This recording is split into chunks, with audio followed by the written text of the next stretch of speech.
Assalamualaikum warahmatullahi wabarakatuh. Halo semuanya, perkenalkan nama saya Nufita Aulia dengan NIM 241510004. Kali ini saya akan mempresentasikan tugas mata kuliah ergonomi lingkungan kerja, yaitu analisis keluhan muskuloskeletal menggunakan Nordic Body Map atau NBM. Pertama-tama yaitu latar belakang.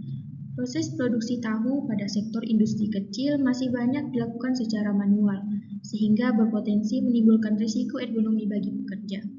Aktivitas kerja yang melibatkan postur tidak ergonomi seperti membungkuk, berdiri dalam waktu yang lama, serta melakukan gerakan berulang dengan durasi kerja yang panjang dapat menyebabkan munculnya keluhan muskuloskeletal.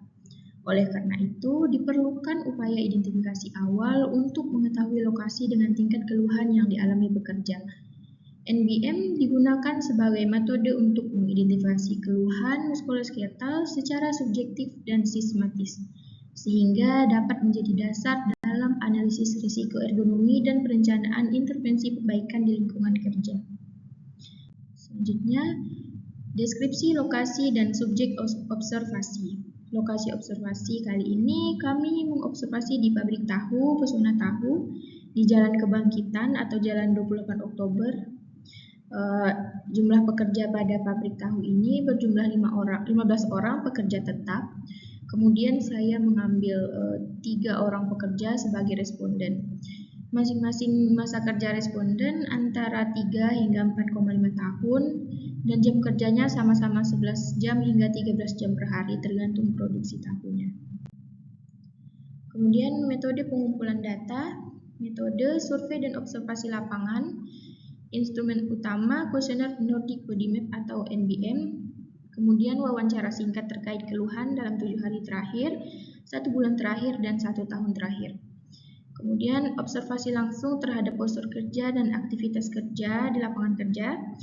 Pengisian kuesioner dilakukan pada pekerja yaitu 3 responden. Kemudian pola dan kluster keluhan muskuloskeletal menggunakan NBM. Keluhan paling dominan ditemukan pada bahu kiri dan kanan yaitu berjumlah 66,7% atau 2 dari 3 pekerja. Keluhan pada pinggang juga dialami oleh 66,7% pekerja atau 2 dari 3 pekerja. Keluhan pada pergelangan tangan kiri dan kanan 66,7%. Pola keluhan ini menunjukkan kluster bahu, pinggang, pergelangan tangan. Kluster keluhan ini berkaitan dengan postur kerja dominan yang tidak ergonomis, seperti membungkuk, berdiri lama, serta aktivitas jam kerja manual yang dilakukan secara berulang. Kemudian, perbandingan dan segmentasi keluhan. Responden memiliki perbedaan usia, yaitu berkisar antara 36 hingga 50 tahun, yang dapat mempengaruhi daya tahan fisik dan risiko keluhan muskuloskeletal. Masa kerja responden berbeda-beda, yaitu antara 3 hingga 4,5 tahun, sehingga paparan terhadap risiko ergonomi juga bervariasi. Jenis tugas responden meliputi pencucian, penyaringan tahu, dan pencetakan tahu dengan tuntutan fisik yang berbeda pada setiap prosesnya. Pekerja pada bagian penyaringan dan pencetakan cenderung mengalami keluhan lebih dominan pada bahu dan pinggang, karena aktivitas membungkuk dan penggunaan tangan secara berulang. Kemudian tingginya beban kerja produksi yaitu 17 karung kedelai per hari yang dapat menyebabkan durasi berdiri lama dan aktivitas manual yang intens sehingga memperkuat pola keluhan antar pekerja. Kemudian tingkat keparahan dan persebaran keluhan muskuloskeletal. Keluhan pada bahu, pinggang, dan pergelangan tangan berada pada tingkat agak sakit hingga sakit yaitu skala B hingga C. Keluhan dengan tingkat sakit sekali atau skala B ditemukan pada betis, pergelangan kaki, dan kaki kiri. Keluhan bahu dan pinggang lebih kritis secara kelompok karena dialami oleh sebagian besar pekerja. Keluhan pada kaki dan betis meskipun hanya dialami oleh 1 orang pekerja, tetapi tetap beresiko secara individual karena tingkat keparahannya tinggi. Baik. Selanjutnya, postur kerja dan gerakan repetitif. Yang pertama bisa kita lihat pada pekerja penyaringan tahu. Pekerja ini sering melakukan postur membungkuk saat melakukan pekerjaan, sehingga bisa menyebabkan keluhan pada pinggang dan punggung. Selanjutnya, aktivitas berdiri dalam waktu lama pada proses pencetakan tahu. Terdapat gerakan tangan yang berulang seperti menyaring dan mencetak tahu. Bisa kita lihat di sini fotonya bahwa pekerja ini bekerja di bagian pencetakan tahu dan penyaringan. Menggunakan gerakan tangan yang berulang-ulang dan dalam jangka waktu yang panjang bisa menyebabkan keluhan muskuloskeletal pada tangan. Nah, yang terakhir, postur dan gerakan tersebut berkontribusi terhadap keluhan pada bahu, pinggang, dan pergelangan tangan. Selanjutnya, faktor lingkungan dan organisasi kerja. Jam kerja pada pekerja mencapai 11 hingga 13 jam per hari, yang dimana standar bekerja perharinya adalah 8 jam. Nah, sedangkan di pabrik ini pekerja bekerja selama 13 jam per hari. Nah, berarti otomatis pekerja ini melebihi standar kerja ergonomis. Kemudian beban kerja fisik cukup tinggi karena masih terdapat beberapa proses produksi yang dilakukan secara manual. Kondisi tersebut berkontribusi terhadap munculnya kelelahan otot dan keluhan muskuloskeletal. Kemudian analisis beban kerja. Beban statis diterima terutama pada bagian pinggang dan punggung bawah akibat aktivitas berdiri dan membungkuk dalam durasi yang lama. Beban dinamis diterima pada bahu dan pergelangan tangan akibat aktivitas manual seperti menyaring dan mencetak tahu. Durasi kerja yang panjang 11 hingga 13 jam per hari dengan produksi 17 karung kedelai per hari menunjukkan bahwa beban kerja berpotensi melebihi kapasitas kerja ergonomis. Kemudian prioritas intervensi ergonomi. Yang pertama ada engineering control, penyesuaian ketinggian meja kerja pada proses penyaringan dan pencetakan tahu. Ketinggian meja harus disesuaikan dengan tinggi siku berdiri rata-rata pekerja sekitar 90 hingga 100 cm. Untuk memastikan punggung tetap tegak dan sudut bahu tidak melebihi 30 derajat saat bekerja. Dan ini dapat diterapkan untuk mengurangi postur membungkuk. Engineering control dipilih karena dapat langsung menurunkan beban statis pada bahu dan pinggang serta relatif mudah diterapkan pada industri kecil. Yang kedua, administratif control, pelatihan K3, hygiene dan ergonomi. Lakukan pelatihan K3 untuk setiap pekerja dan lakukan stretching sebelum dan sesudah aktivitas kerja.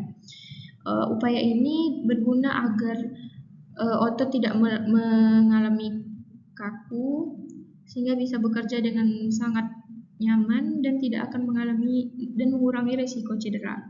Kemudian rotasi kerja dan istirahat terjadwal, mengatur jam kerja sesuai standar yaitu 7 hingga 8 jam per hari dengan cara menambah pekerja agar mendapatkan waktu istirahat yang cukup dan dapat mengurangi kelelahan kerja dari aktivitas pekerja yang sangat panjang.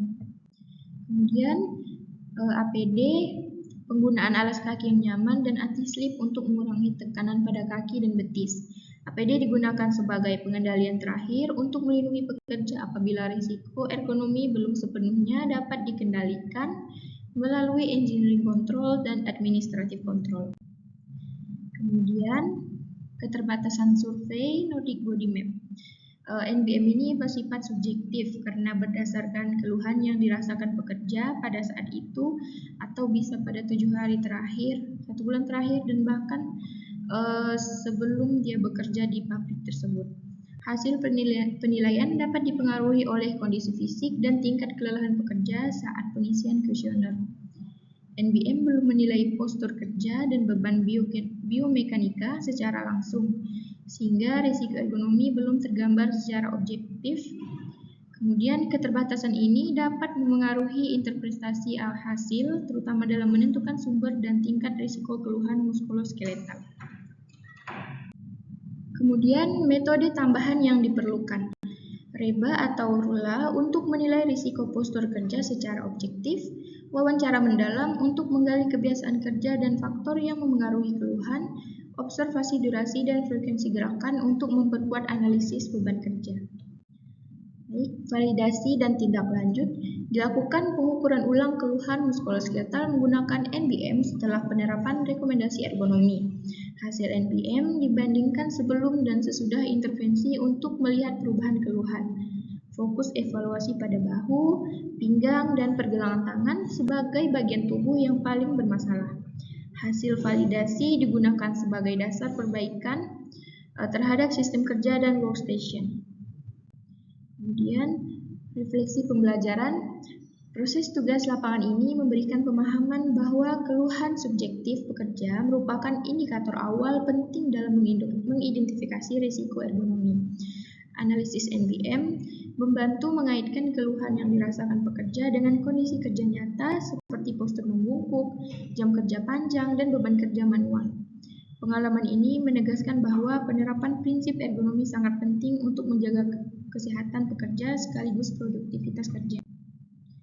Nah, yang terakhir dokumentasi bisa dilihat ini pada yang foto pertama ini yaitu proses kerjaan merebus air tahu, kemudian pencetakan tahu, dan ini memindahkan air tahu yang sudah disaring ke dalam